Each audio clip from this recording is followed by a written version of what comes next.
On my second day, I left Viscri for Bunesti and Bunesti for Crits, from where I took a very, very long walk to Daia. Very long.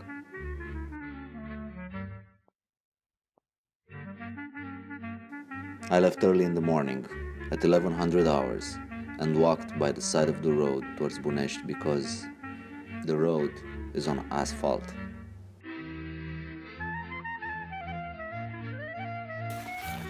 Some locals told me in Viscri that there's a bike lane going from Viscri all the way to Sascis, but I wasn't able to find it. I wanted to go there, but instead I took to the meadows to admire the hard-working people that plow their lands tirelessly. At one point the road seems to be the only way. It's killing me in my boots, my mountain boots. I think I went all in on this. After a couple of kilometers, I started seeing my checkpoint.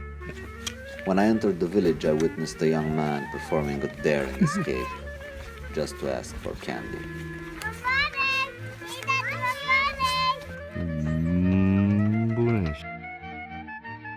I quickly passed through the rural scenery, looking for a place where I could quench my thirst and listen to the locals talk about their problems. After I finished my beverage, I seeked out the village church, from where the road takes a left onto a bike route. But this bike route is going towards Crits, not Saskis.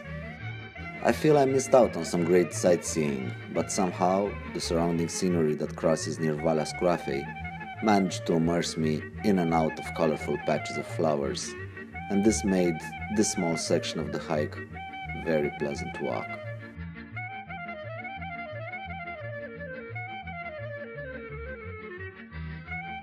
As soon as I reached the wooden bridge, I crossed into the village and took the road until I got to the fortified evangelical church that was first mentioned in historical documents in the 13th century. Not much is known about the original construction, but it's assumed that a painting from inside the church dating back to the 18th century is the representation of it. Near the church, a panel offers the locals inspiration for building their homes. I exited the village towards Daia on a dusty road where I could enjoy the full exposure to the hot afternoon sun. The first patches of shade appeared after 3 or 4 kilometers, and along with them the much revered apple trees that are abundant throughout the area. I kept walking through the woods until I decided to take a break. As soon as I got back on my feet, I started nosing around an exploitation site of Transilva, just to make sure that they are doing a proper job of preserving the forest. The road goes through endless glades that are home to what seem to be feral pigs. Once they saw me, they quickly took shelter in what looks from above like a never-ending forest. The last 10 kilometers of the day were split evenly between a road that didn't look like a road and involved a lot of bushwhacking, and the grassy hills that surround Daia. Not long to go now.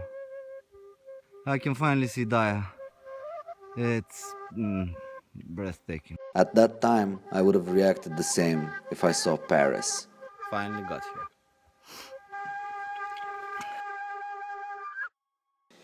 I let my joy get the better of me, and I stopped at the local store for a pint of beer. And after that, I headed out of the village to find my home for the evening, while the cover of darkness slowly descended upon the landscape. If you liked this video, give it a thumbs up. It helps. You can also consider subscribing to my channel. I will be posting regularly episodes from Via Transilvanica and other great hikes from Romania.